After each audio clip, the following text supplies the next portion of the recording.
Hello दोस्तों, स्वागत है हमारे यूट्यूब चैनल अमित क्लासेस 1 में। दोस्तों आज की वीडियो में हम बायोलॉजी के टॉप 50 सेलेक्टेड क्वेश्चन लेकर आए जो कि हर एग्जाम में पूछे ही जाते हैं। तो दोस्तों यहाँ से आप अपनी तैयारी चेक कर सकते हैं कितनी है तैयारी आपकी। और दोस्तों अगर आप हमारे चैनल पर नए हैं तो हमारे चैनल को सब्सक्राइब कर लीजिए और बेल आइकन को प्रेस कर लीजिए जिससे साइंस की सारी वीडियो की नोटिफिकेशन आपको मिलती रहे।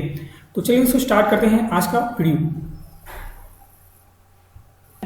निम्नलिखित में से किस युग में कोई जीवन नहीं था? तो दोस्तों यहाँ पर आपके चार ऑप्शन दिए गए हैं। ऑप्शन नंबर बी आप देखेंगे दोस्तों अजोइक काल।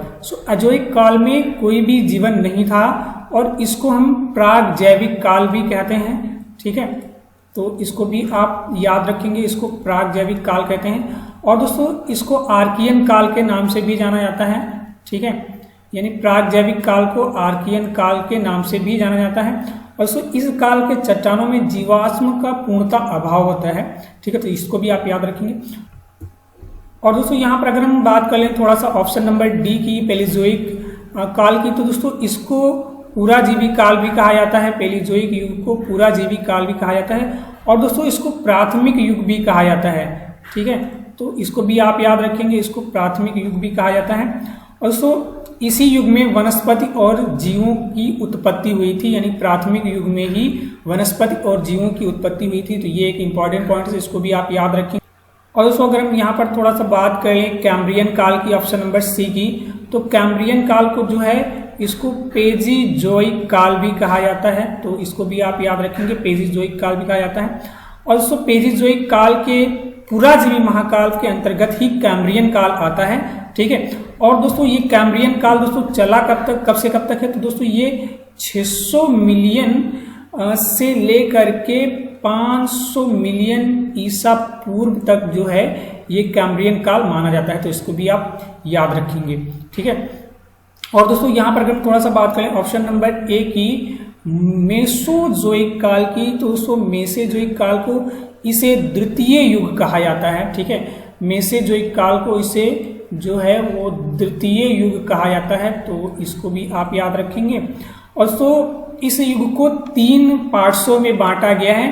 तो इसमें जो पहला पार्ट है उसको हम कहते हैं ट्रियासिक।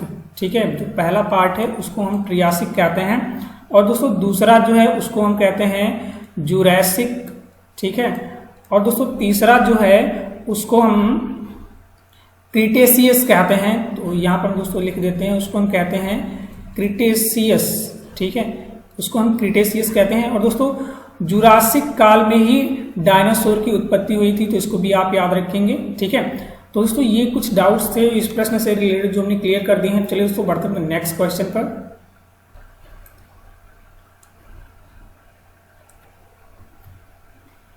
अगला क्वेश्चन है क्वेश्चन नंबर 2। इसमें कह रहा है उत्परिवर्तनवाद यानी कि म्यूटेशन थ्योरी प्रस्तुत किया था। म्यूटेशन थ्योरी किसने प्रस्तुत की थी? तो म्यूटेशन थ्योरी जो है वो डी ब्रिज ने प्रस्तुत की थी और इनका दोस्तों पूरा नाम जो है वो ह्यूगो डी ब्रिज है। ठीक है, तो इसको भी आप याद रखेंगे। और थोड़ा सा अगर हम दोस्तों यहाँ पर बात कर लें ऑप्शन नंबर बी की, ठीक है, यानी कि सर ग्रेगर जॉन मेंडल की, दोस्तों इनको आनुवांशिकी का पिता। दोस्तों अगर यहाँ पर हम थोड़ा सा बात कर लें लैमार्क की, यानी कि ऑप्शन नंबर सी की, तो दोस्तों उद्विकास के क्षेत्र में सर्वप्रथम जो मत दिया था वो लैमार्क ने ही दिया था। और इन्होंने 1809 ईस्वी में एक पुस्तक लिखी थी जिसका नाम है फिलोसफिक जूलॉजी। ठीक है, तो इनको भी आप याद रखेंगे। चलिए दोस्तों बढ़ते हैं नेक्स्ट क्वेश्चन पर। हमारा अगला क्वेश्चन है क्वेश्चन नंबर 3। 1 माइक्रोन होता है। दोस्तों 1 माइक्रोन जो है वो होता है 1/1000 मिलीमीटर के बराबर। तो यहाँ पर हमारा ऑप्शन नंबर जो है वो ए सही हो जाएगा। तो चलिए दोस्तों बढ़ते हैं अपने नेक्स्ट क्वेश्चन की तरफ। हमारा अगला क्वेश्चन है क्वेश्चन नंबर 4। उत्परिवर्तन यानी कि म्यूटेशन का कारण है। दोस्तों इसमें आप 4 ऑप्शन देख रहे हैं, क्रोमोसोम में परिवर्तन, जीन में परिवर्तन, डीएनए में परिवर्तन या उपयुक्त में से सभी। दोस्तों म्यूटेशन का जो कारण है वो क्रोमोसोम में परिवर्तन भी और जीन में परिवर्तन और डीएनए में परिवर्तन। तो दोस्तों इन तीनों के कारण जो है वो म्यूटेशन होता है। तो यहाँ पर हमारा ऑप्शन नंबर जो है वो डी सही हो जाएगा। चलिए दोस्तों बढ़ते हैं नेक्स्ट क्वेश्चन पर। हमारा अगला क्वेश्चन है क्वेश्चन नंबर 5।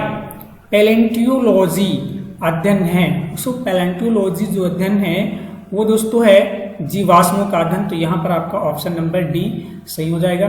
दोस्तों पक्षियों के अध्ययन को क्या कहते हैं? दोस्तों पक्षियों के अध्ययन को ऑर्निथोलॉजी कहते हैं, तो इसको भी आप याद रखेंगे, इसको कहते हैं ऑर्निथोलॉजी। ठीक है, पक्षियों के अध्ययन को। और दोस्तों ऑप्शन नंबर बी यहाँ पर देखेंगे अस्थियों, तो अस्थियों के अध्ययन को कहते हैं ऑस्टियोलॉजी, तो इसको भी आप याद रखेंगे। ठीक है, ऑस्टियोलॉजी। दोस्तों चलिए बढ़ते हैं नेक्स्ट क्वेश्चन पर। हमारा अगला क्वेश्चन है क्वेश्चन नंबर 6। डायनासोरों का सुनहरा काल किस महाकल्प को कहा जाता है? दोस्तों डायनासोरों का सुनहरा काल जो है वो मीसोजोइक कहा जाता है। तो यहाँ पर हमारा ऑप्शन नंबर जो है वो डी सही हो जाएगा। ठीक है, तो चलिए दोस्तों बढ़ते हैं नेक्स्ट क्वेश्चन पर। दोस्तों हमारा अगला क्वेश्चन है क्वेश्चन नंबर 7। जीवन की उत्पत्ति किस महाकल्प में हुई थी? तो दोस्तों जीवन की उत्पत्ति जो है वो प्री कैम्ब्रियन काल में हुई थी। तो यहाँ पर हमारा ऑप्शन नंबर जो है वो ए सही हो जाएगा। दोस्तों प्री कैम्ब्रियन काल में जो है वो रीढ़ विहीन जंतुओं की उत्पत्ति हुई थी। ठीक है, तो इसको भी आप याद रखेंगे, यानी कि प्री कैम्ब्रियन काल में रीढ़ विहीन जंतुओं की उत्पत्ति हुई थी। और दोस्तों अगर सीनोजोइक की बात करें तो दोस्तों इससे जो है वो नवजीवी महाकल्प भी कहा जाता है। सीनोजोइक को नवजीवी महाकल्प भी कहा जाता है। हमारा अगला क्वेश्चन है क्वेश्चन नंबर 8। आधुनिक मानव के अभिनव पूर्वज थे। दोस्तों आधुनिक मानव के जो अभिनव पूर्वज थे वो क्रो-मैग्नान मानव थे। तो यहाँ पर आपका ऑप्शन नंबर जो है वो सी सही हो जाएगा।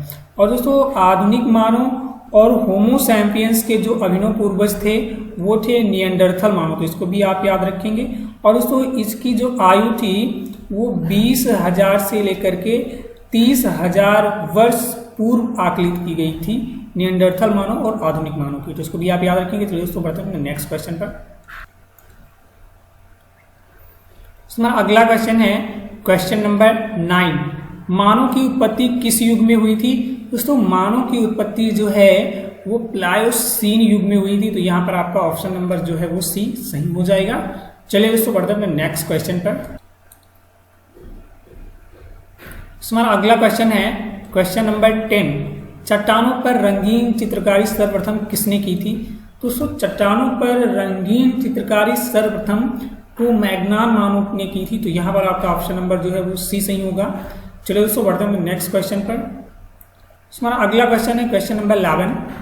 आयोडीन युक्त नमक की मानव शरीर में क्या भूमिका है? तो यहाँ पर आपके 4 ऑप्शन दिए गए हैं। तो इन 4 ऑप्शन में से आप ऑप्शन नंबर ए देखेंगे। सो थायराइड ग्रंथि के कार्य का नियमन करती है। ठीक है, यह नियमन करना होता है। तो यहाँ पर आपका ऑप्शन नंबर ए सही होगा। चलिए दोस्तों बढ़ते हैं नेक्स्ट क्वेश्चन पर। उसमें अगला क्वेश्चन है क्वेश्चन नंबर 12 और ये बहुत ही इंपॉर्टेंट क्वेश्चन है। मानव विकास यानी एवोल्यूशन ऑफ मैन कहाँ पर हुआ था? सो मानव का विकास जो है वो मध्य एशिया में हुआ था। तो यहाँ पर आपका ऑप्शन नंबर बी सही होगा। चलिए दोस्तों बढ़ते हैं नेक्स्ट क्वेश्चन पर। हमारा अगला क्वेश्चन है क्वेश्चन नंबर 13। निम्नलिखित में से कौन आधुनिक मानव का सबसे निकट संबंधी है? दोस्तों मानव का जो सबसे निकट संबंधी है वो है गोरिल्ला। तो यहाँ पर आपका ऑप्शन नंबर जो है वो बी सही होगा। चलिए दोस्तों बढ़ते हैं नेक्स्ट क्वेश्चन पर। हमारा अगला क्वेश्चन है क्वेश्चन नंबर 14। किस अवस्था में एर्थ्रोब्लास्टोसिस फीटलिस रोग गर्भपात का कारण बन सकता है? तो दोस्तों इन 4 ऑप्शंस में से आप देखेंगे दोस्तों एर्थ्रोब्लास्टोसिस फीटलिस रोग का गर्भपात का जो कारण है वो RH प्लस पति एवं RH माइनस पत्नी होता है। तो यहाँ पर आपका ऑप्शन नंबर सी सही हो जाएगा। RH फैक्टर प्लस पति तथा RH फैक्टर माइनस पत्नी, ये दोस्तों होता है एर्थ्रोब्लास्टोसिस फीटलिस रोग के गर्भपात का कारण। तो यहाँ पर आपका ऑप्शन नंबर सी सही होगा। चलिए दोस्तों बढ़ते हैं नेक्स्ट क्वेश्चन पर। हमारा अगला क्वेश्चन है क्वेश्चन नंबर 15 और ये वीडियो का लास्ट क्वेश्चन है। हीमोग्लोबिन में कौन सी धातु पाई जाती है? तो दोस्तों हीमोग्लोबिन में है जो है वो Fe पाई जाती है, आयरन पाया जाता है, Fe+ पाई जाती है। तो यहाँ पर आपका ऑप्शन नंबर सी सही हो जाएगा। और दोस्तों यहाँ पर थोड़ा सा बात कर ले Mg की यानी मैग्नीशियम की। तो दोस्तों Mg की कमी से पेशी तंत्र एवं तंत्रिका तंत्र रोग हो जाता है, तो इसको भी आप याद रखेंगे। और दोस्तों अगर थोड़ा सा बात करें यहाँ पर हम Zn की यानी कि Zn की, तो दोस्तों Zn में जो है वह इंसुलिन कार्य के लिए आवश्यक होता है। दोस्तों इसकी कमी से जो है अपापचयी क्रिया जो होती है वो प्रभावित हो जाती हैं, इसको भी आप याद रखेंगे। और दोस्तों अगर थोड़ा सा बात करें यहाँ पर Cu+ की यानी कि कॉपर की, दोस्तों Cu+ पौधे में श्वसन एवं प्रकाश संश्लेषण के लिए आवश्यक होता है। और दोस्तों इसकी कमी से पौधों में जो आप देखते हैं पौधों के स्तंभों में जो है वो डाईबैक ऑफ सूट नामक रोग हो जाता है। ठीक है, डाईबैक ऑफ सूट नामक रोग हो जाता है। ठीक है, कॉपर की कमी से पौधों के स्तंभों में डाईबैक ऑफ सूट नामक रोग हो जाता है। तो दोस्तों ये था वीडियो का लास्ट क्वेश्चन। और दोस्तों अगर वीडियो पसंद आया तो प्लीज़ एक लाइक और शेयर जरूर करिएगा। और दोस्तों अगर आप हमारे चैनल पर नए हैं तो चैनल को सब्सक्राइब करें और बेल आइकन को भी प्रेस करें। इससे दोस्तों अगर अभी तक आपने हमें इंस्टाग्राम या फेसबुक पेज पे फॉलो नहीं किया तो लिंक उसका नीचे हमने डिस्क्रिप्शन में दे दिया है, वहां से जाकर आप हमें फेसबुक पेज और इंस्टाग्राम पे भी फॉलो कर सकते हैं। और दोस्तों अगर आप किसी भी कॉम्पिटिटिव एग्जाम की तैयारी कर रहे हैं और आपको मैथ और रीजनिंग और साइंस की वीडियो चाहिए तो उसका भी लिंक हमने नीचे डिस्क्रिप्शन में दे दिया है, वहां से जाकर आप मैथ, साइंस और रीजनिंग की वीडियो भी देख सकते हैं। चलिए दोस्तों मिलते हैं नेक्स्ट वीडियो में ऐसे ही वीडियो के साथ।